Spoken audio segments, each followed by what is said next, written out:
How to use Dropbox application to send files across your devices here on your website or the main application just on your mobile device. For this, you have to simply install the Dropbox application and follow the steps I'm going to show you on from the official contact center of Dropbox. Now you can simply start syncing all your files across all your devices with a free Dropbox basic plan. If this includes up to 2 GB of the storage space and has no time limit. You can upgrade a paid plan with more storage space on additional features at any time.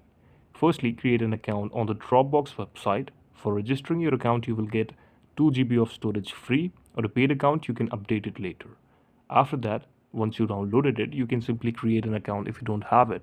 And if you already have an account, you can log in with your email and the password. From your laptop, computer, tablet, or the mobile device, you can upload files and folders to your Dropbox account, make files online or only usable to free up storage space on your hard drive without deleting anything from your Dropbox account.